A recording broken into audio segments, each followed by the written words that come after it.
Hi, everybody. My name is Shlomi Ron. I'm the CEO of the Visual Storytelling Institute, and it's great to see everybody again here at the Visual Storytelling Today podcast. And as you know, every month we are meeting a new visual storyteller expert that talk about different aspects of the craft of visual storytelling. And one of the things that I always want to talk about, we're talking about using visuals to sell our product and services. One of the most important things that you could ever do is really sell yourself. And before you even utter a single word or even write a single word on your LinkedIn profile, the first thing people will see is your headshot. And that's going to be your first impression. And that's the story they're going to tell themselves about who you are and what you're trying to do. So for this important topic today, I have a fantastic friend and an expert portrait photographer, Kirk Francis. Kirk and I know each other from back when we first did the Visual Storytelling Summit here in Miami. He also attended several programs that VSI has been doing, from our master classes to our full semester class at the Idea Center at the Miami-Dade College. So one of the things that I really like about Kirk yeah, exactly. And one of the things that I really liked about Kirk summary, this is what he says about his craft. Creating portraits that help people impact the difference they hope to make in the world is what gives me joy. And I think this is really a powerful statement. And with that, I'd like to welcome Kirk. Welcome to the show. Well, thanks. Thanks for having me on. I really appreciate it, Shlomi. Excellent, excellent. Yeah, so I'm, the first thing I probably would like to ask you is how you got into portrait photography. What was your backstory? The backstory is kind of, I think a lot of people, in the sense that I had a little point and shoot, and I was trying to take pictures of my kids at their karate martial arts events, and I would hit the shutter, and then I would have nothing because they were over here by the time the shutter clicked. Right. And so I went out and I bought a nice fancy DSLR, and I was clicking away, and I was creating gigabytes, terabytes of photos, and they were all kind of not so great. Oh yeah. So that started me down the journey of education and going online and YouTube, and I found all the resources, and eventually stumbled upon Peter Hurley and Sal Sankata and Jared Poland, to name a few. Chase Jarvis, who also created creativelive.com, and just dived in, and I just enjoyed it so much. And the more I learned, the more I wanted to learn, and Awesome. it's been an amazing journey. No, that's great. Any particular reason why you decided to focus on portrait photography? I mean, you say portrait photography, so I do portrait photography. I also do landscape. So that's the other passion that I have. I wish I could show you. Right. Actually, I'm going to show you. Here's a kind of a combination. One second, let me grab it.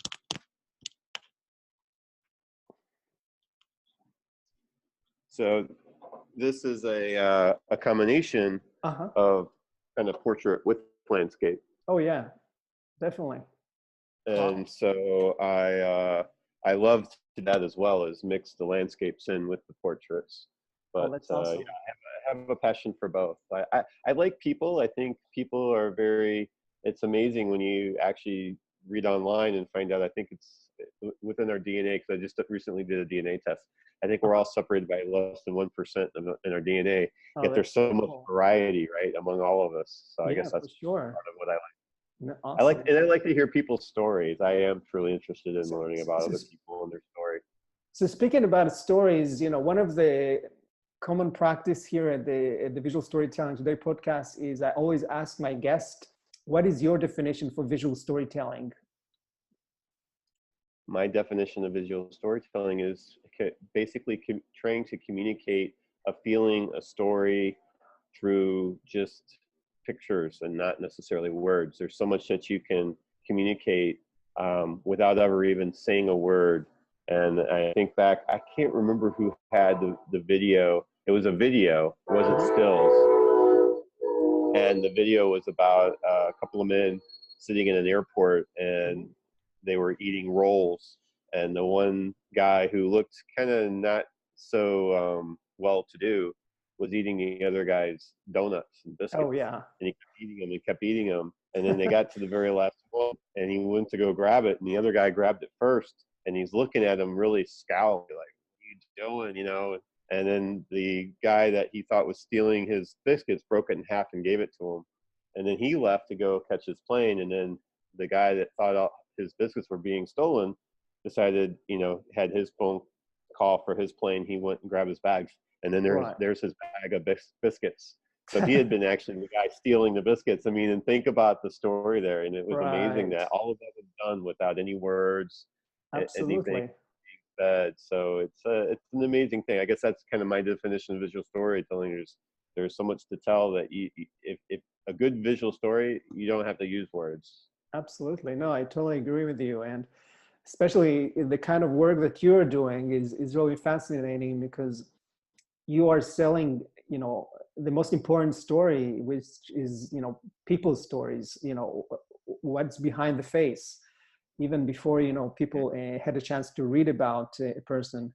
So I'm kind of curious, when you work with your clients, and they would like to do a new headshot, what typically like a business objective they have in mind for this?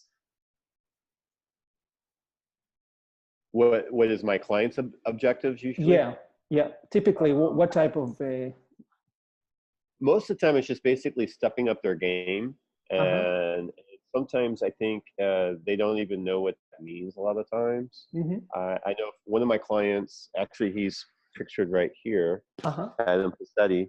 Yep. Um, everybody puts masks on, right? Sure.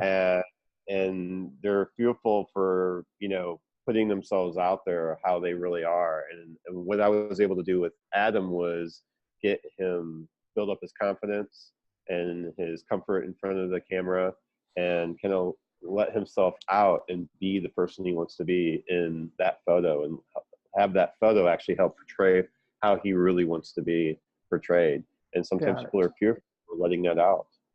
Yeah, And so that's what ends up kind of, maybe it's not an objective, but it mm-hmm. ends up kind of coming out of that. I think Right. the other was just stepping up their game. I think that's the biggest thing is, working with a professional and finding out, well, what can he do for me with my portrait. Uh, One of the goals that I have is an objective is making sure that the person is conveyed in a more confident, influential, and likable manner, or a combination of those, and then kind of going over all of those kinds of attributes, right, that you Right. might pick up from a photo, and finding which one of those are maybe more important for somebody. Might Absolutely. feel approachability is more important for them, but maybe somebody else wants to be more influential. It's really hard to get them all kind of elevated at the same Sure. time. It is possible, and but I try to have those conversations with people to find out what they're Right. really trying to say. But so it sounds like typically when you say step up their game, it could be that the photo would land on their LinkedIn profile. It might go to their personal website, collaterals, and so forth. So it's really part of their personal marketing strategy, right? Yeah, part of their branding, and that's Mm-hmm. yeah, and that's kind of, then I try to have conversations with them to, you can do a headshot, but then maybe you want to do, this is kind of more of a branding shot. Right. And I have a couple of different things that I'm working on from a marketing perspective. What I'm trying to put out there is, brand your action, Uh-huh. and brand your hustle. So, depending on what you're doing.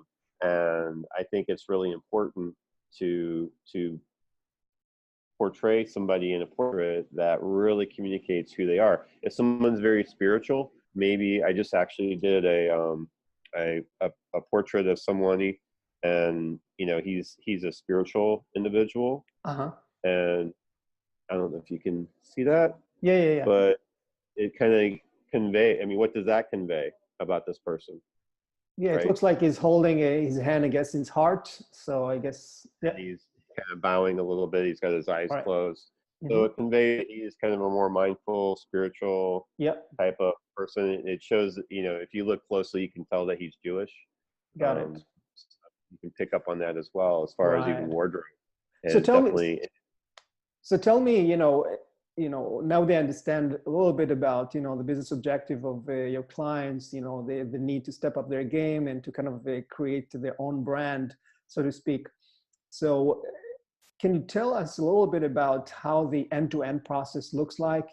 How do you work with your clients? Just to kind of get a feel, because again, our audience is comprised of entrepreneurs and marketers, people that looking mhm. to kind of learn how to use visual storytelling in different aspects. So I'm kind of curious how you do it.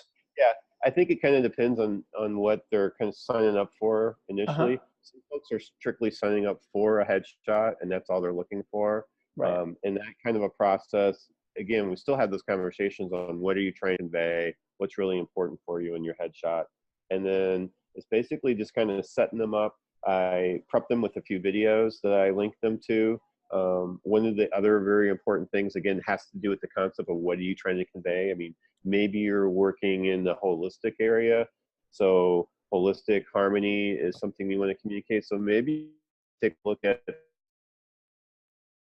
I want to be red, that powerful red color, or you Uh-huh. want those blacks and grays, or maybe you're looking more for, greens, yellows, oranges, purples, So, so and you, so you do like an those. interview. You do like an interview to get a sense of who they are, their backstory, and as you said, what's most important to them. That's the goal. Yep. Absolutely. Got I it. also like to get a bio. I like to get all of Right. their social contact information from them during those interviews, or at least put that out there that's going to be required. And then obviously then there's all the prep work, making sure you're moisturized good and those kinds of things, making sure you bring enough wardrobe choices. I mean, you Absolutely. never can bring enough. Um, I'll just skip to another photo here. This was a photo shoot. This is more of a branding shoot that I did. Uh-huh. But when you look through, this is another spiritual individual. But if you look through here, let's see if I'm going the right way. Yeah. Okay. Yep. Yep. Wait a minute. I'm going the wrong way. Okay. So I'm going fast, and I know there's a reflection there, but Right. you're getting an idea of all the wardrobe changes. I say no for sure. I mean, he brought a suitcase. He brought a garbage bag. He brought Yeah. a duffel bag. He had different shoes. He had different pants. He had jackets, shirts, What t-shirts. about what about location? Do you do any specific location sets, or you typically do it on the studio? We do most of the things in the studio, but we have a studio next door that we're able to rent. I That's where see. that picture was taken. Right. Those pictures I just flipped to very quickly. We're taking here locally, Mhm. and I've done stuff up in Palm Beach and Miami as well. So yeah, Got it it. depends on what they're after. Some people want to be identified with either Fort Lauderdale, Palm Beach, Miami as from a location perspective. So that's part of their brand. I am Miami. I'm in Miami, so that makes sense to be photographed at at those locations that will communicate that that's where they're at. So that's very interesting, Kirk. You talked about the location. Are there any other tactics you used as part of your process? Oh yeah, we talked about kind of the prep and how to get started, finding out what the intention of the client is. But there's also part of the process, the actual in the session process. And so one of the things that I utilize in session is I shoot to a computer, and Mhm. we'll shoot a few photos, and then we'll go back. We'll kind of see how things are going. Are we heading in the right direction? I'll also point out and coach kind of on what the client's doing and how we can improve, and they can also point out what they like and don't like. And we kind of rinse and repeat that process. So at the end of the session, before the client leaves, they actually Uh-huh. know what they're going to get.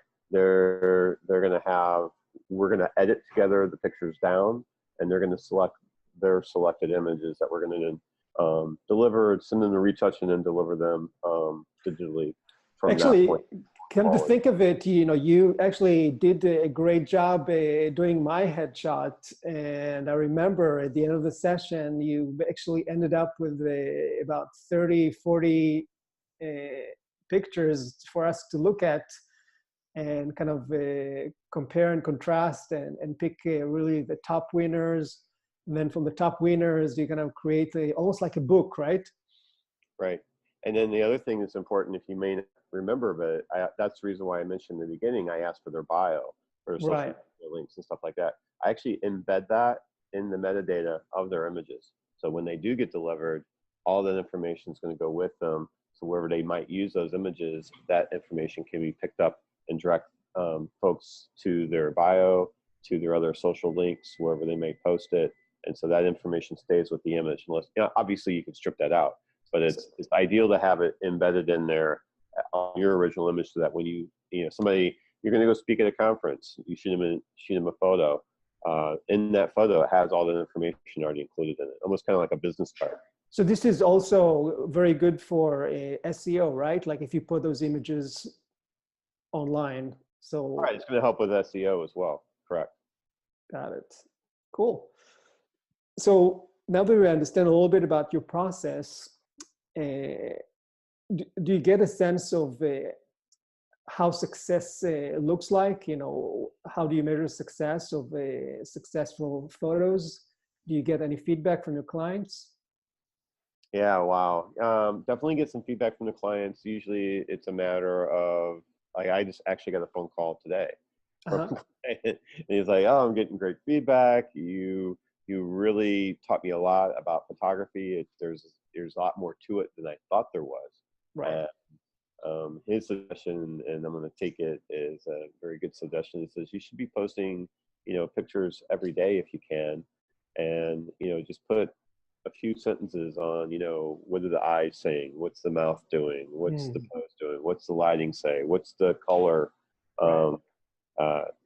indicating? What is this image conveying for this individual versus somebody else? And start communicating all that I did in session, kind of outwardly in a little 5-minute post. So that was a really good phone call I got today, because he's very happy with the results of the session and all the images that came out of it. Do you have any interesting example from the industry, successful photographers or things that you've noticed that are really killing it in portrait photography today?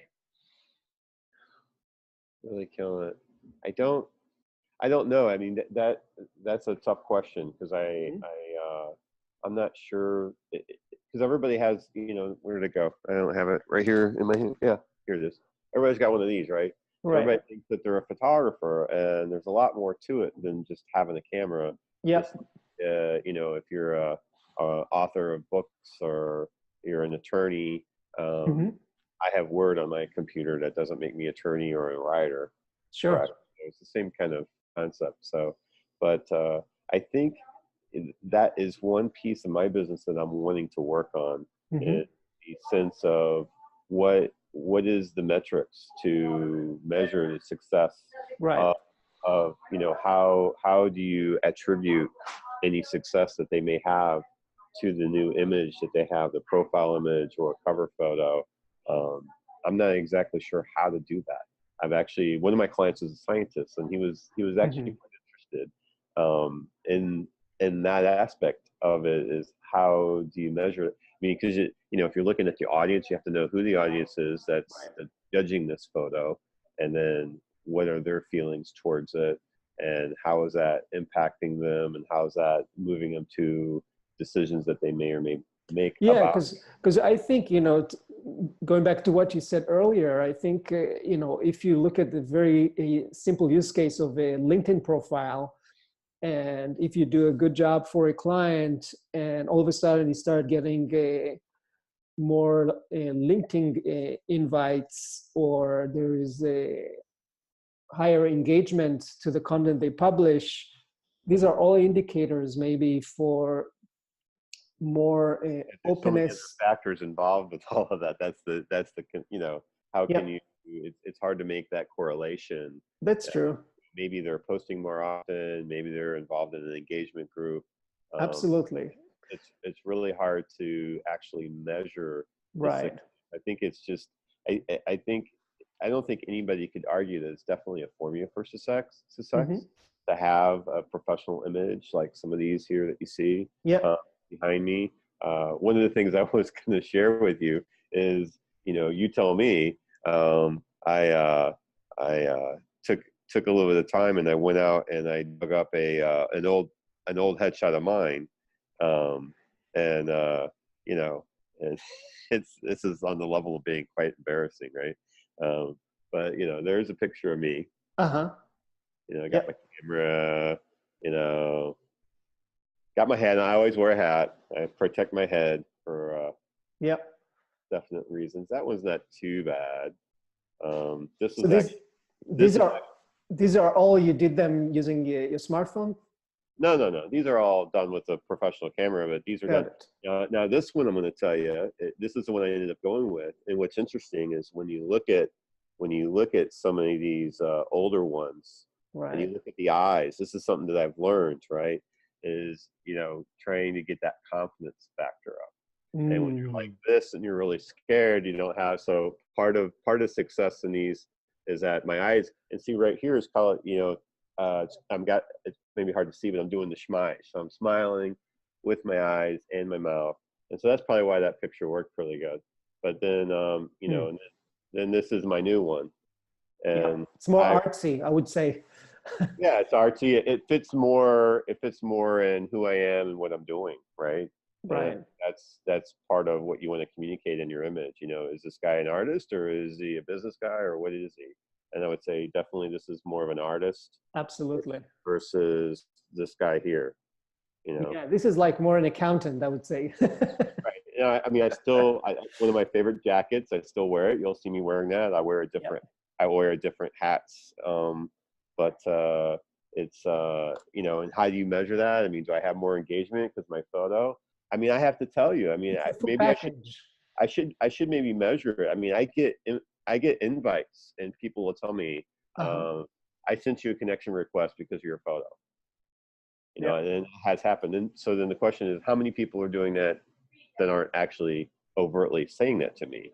And so and the question is how do you try to track that metrics and how do you put science to No, that? it's tough. I agree. I mean, it's a combination, I guess, of the image, the summary profile, and maybe some of the positions you held or holding in the present.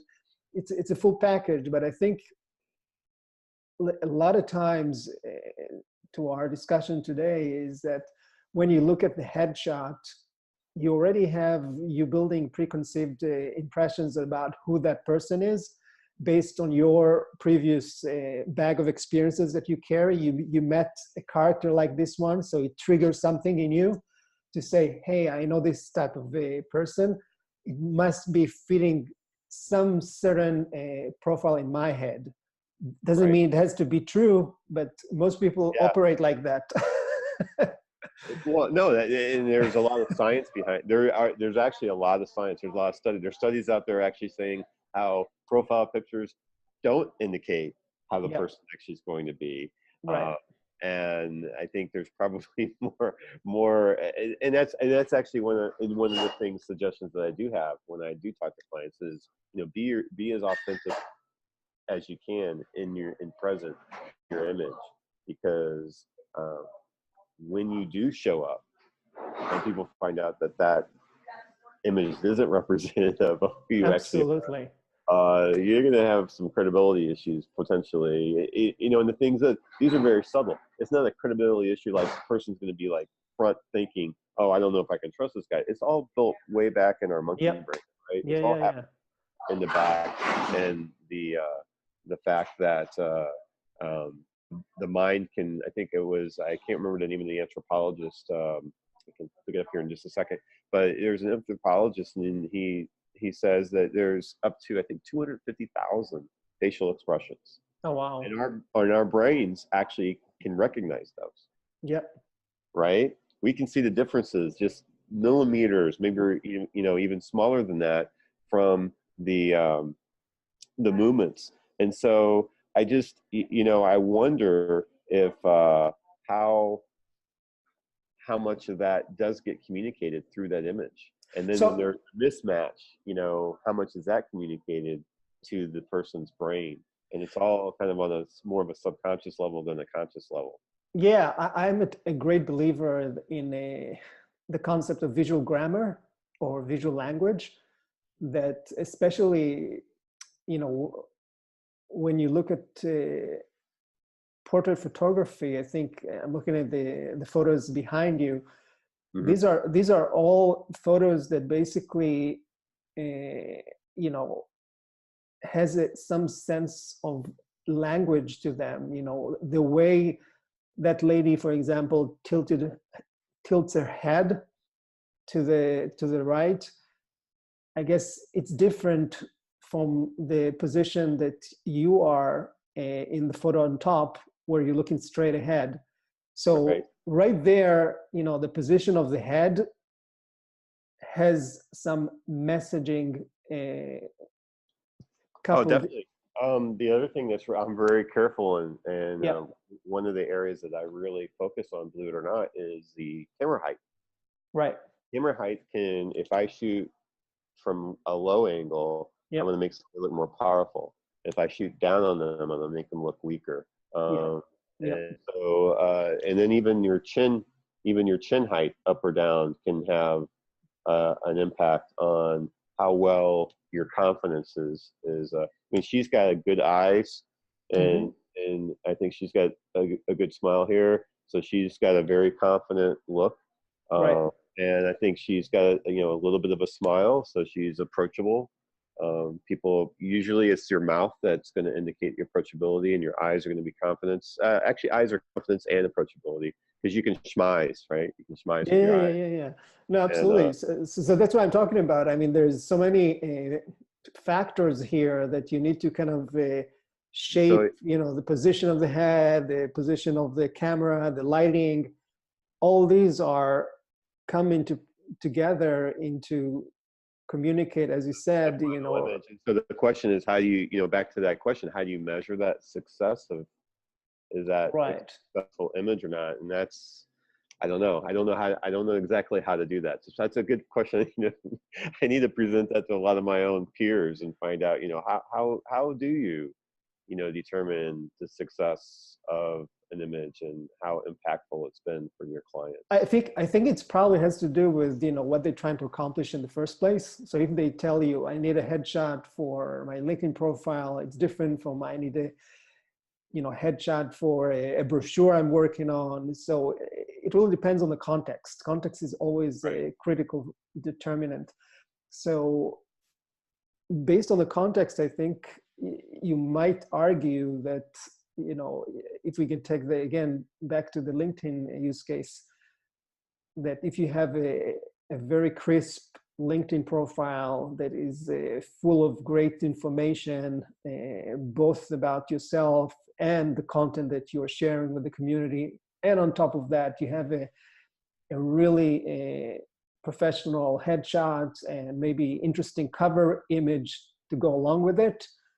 I think the full package itself, you know, can easily be Right. And I measured in a think, sense of engagement and, you know, LinkedIn invites you get from strangers, because I think that's the best measure. I'm getting, you know, daily, not to kind of you know, brag or anything, but I'm getting, you know, invites from people and I don't have no idea who they are, but they, you know, say, hey, I check your profile, it looks interesting, I'd like to connect. So I think all these little things are small indicators that you have a really good package.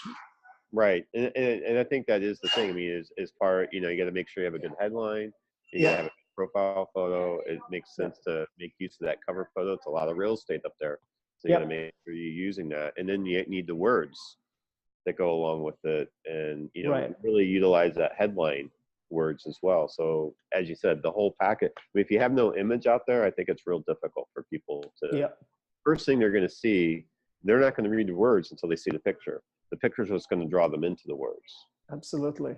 So I don't want to take away from the words, but I do think the picture happens first, and then based on that reaction to the photo, to the cover photo, to the profile photo, then they're going to start digging in to the actual words, read the headline, and then dig into the actual I think summaries, what they call it. Right, right. Mhm.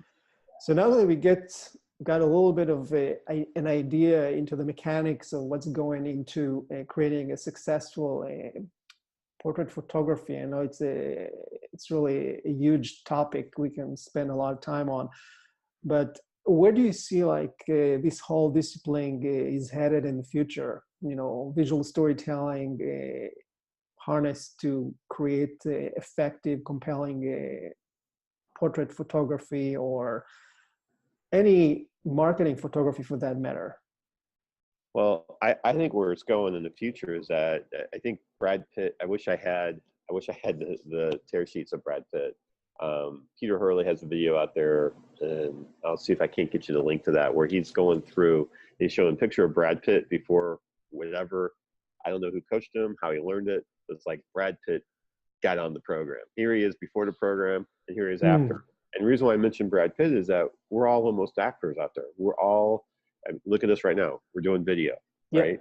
And I think it's going to be really important going in the future is that all of the techniques that I teach people in a headset session, they're going to need to take those going forward when they're posing for their snapshots. A lot of the techniques that I teach, you can apply that to when you're standing there getting a snapshot so that you're going to be presented in a more attractive way versus in an unattractive way.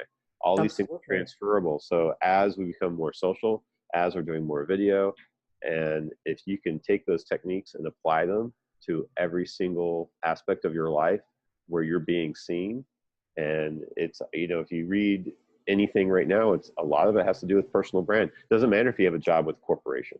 Right. Have your own personal brand that you're building it and moving things forward, because the reality is you're not going to work in that job for the next 10, 20, 30 years like my parents did. My parents had the same job for over 30 years, both. Work for life, right? Work for life. It's not something that's happening today. I think there is having for some people, but the number of professions that allow for that kind of tenure is just changing, because the business landscape changes so quickly.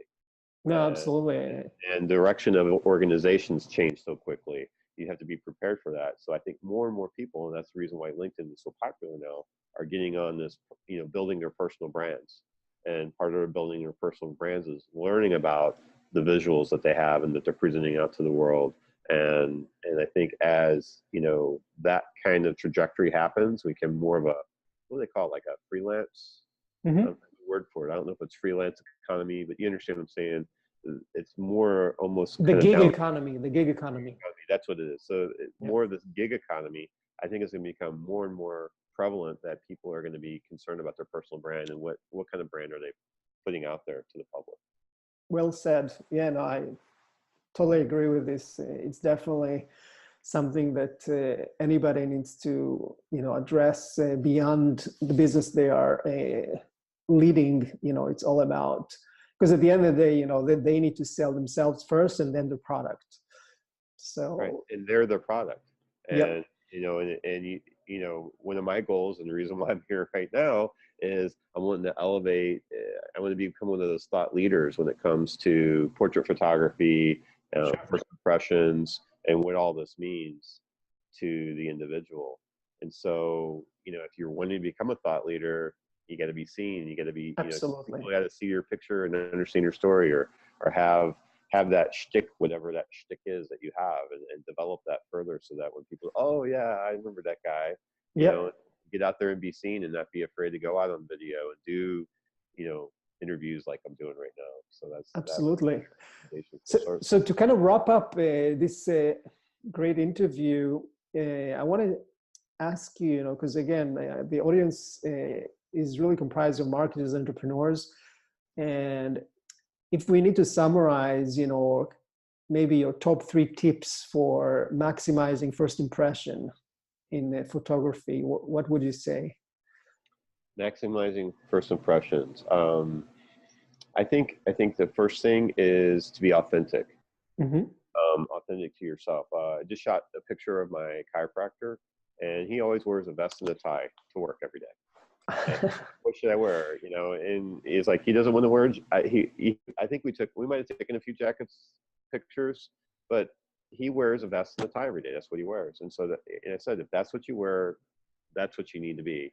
You know, different pieces of jewelry. I know I shot a actress recently, and I'm not a real big fan of real big jewelry, but I think it was a necklace or earrings. I can't remember what it was, but she's like, oh, that's my little thing that I wear. Oh, So right. to all of my castings, so that like I've got a hat on. So she's like, oh, you know, when the casting team's talking to each other, oh, remember the guy with the hat, or remember the girl with that black necklace?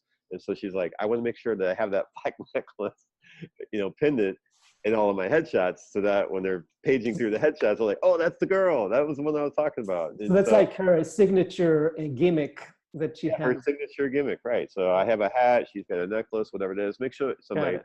chiropractor is a vest and a tie. Yeah. You know, be consistent with that, and that's, you know, that is part of your branding. And then I guess the other thing is that just you have to work on the facial aspect of it. There's, you know, the Peter Hurley squinch.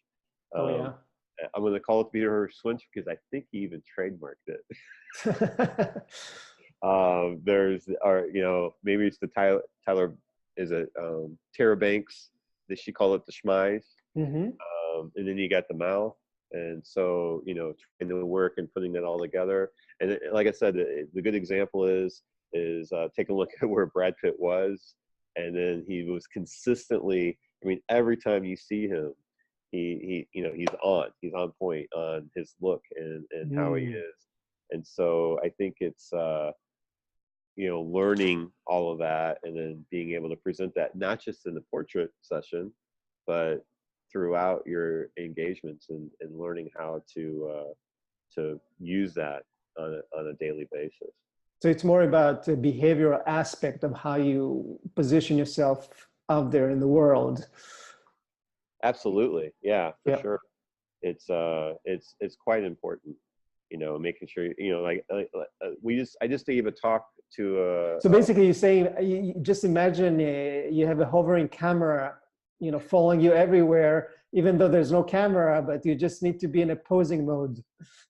I don't know about posing, but I think it's important to be engaged. I just Yeah. gave a talk about Yeah. this first impressions, and what the most common thing that people recognize was eye contact. You know, I have a positive first impression, and people make really good eye contact with me. Right. And what was really interesting, I was at the talk in the audience, and I made really good eye contact with the presenter.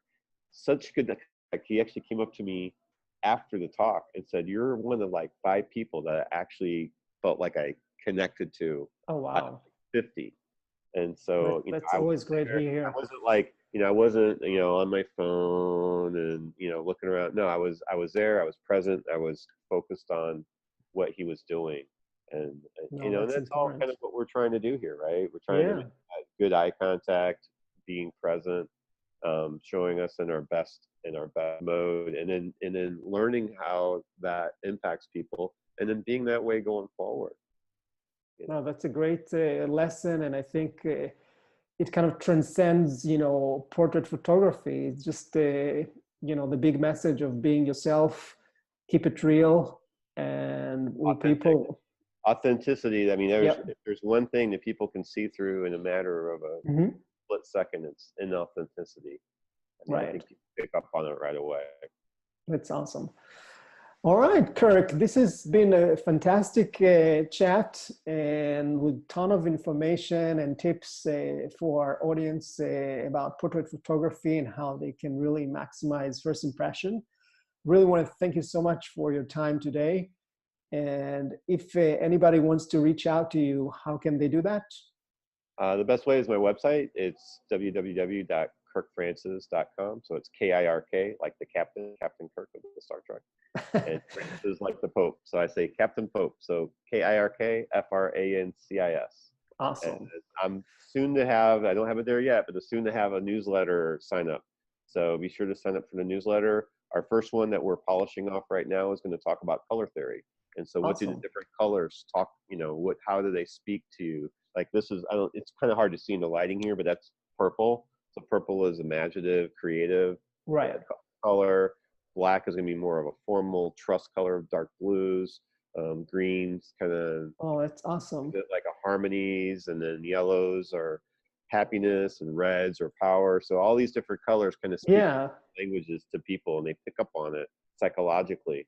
And so that's going to be my first piece that I present. that's important. Yeah. So thank you so much. And this is definitely everybody look up for a Kirk Francis upcoming newsletter, a great resource for photography and visual storytelling in general. And I hope to see everybody next time in our next show. So until next time, take care and continue telling stories. Thank you. All right. Thanks, Tony.